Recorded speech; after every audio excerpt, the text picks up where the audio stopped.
In today's video, I'm going to teach you how to display flagged emails on top in Outlook.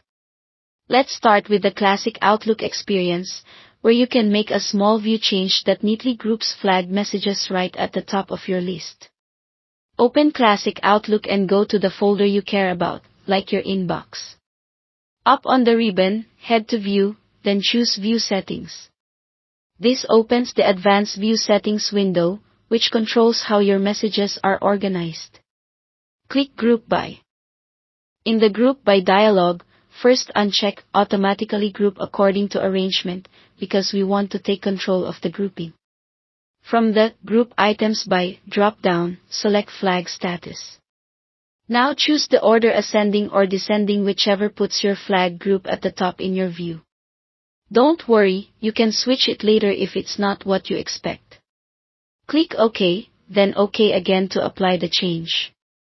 You'll now see messages grouped by their flag status, with flagged items grouped at the top so you can focus on what needs action. This change affects the current folder's view only and doesn't move or modify any emails. If you want a quick, temporary way to prioritize flagged messages without changing your view settings, there's a fast sort method.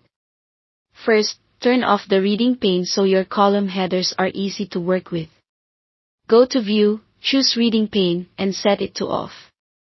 Now, in the message list, click the flag column header. Outlook will sort by that column, moving flagged items to the top and pushing unflagged items below. This is great when you just need a quick look at action items. Click the header again to reverse the order, or sort by another column to go back to your usual arrangement. Since this doesn't change group by settings, it's perfect for a temporary prioritization. A quick note: if you're using the new Outlook for Windows, at the moment, it doesn't support sorting or grouping by flag status natively. As a workaround, use filters to show only flagged messages when you need to focus, or consider switching to Classic Outlook if grouping by flag is essential to your workflow. That's it. Thanks for watching.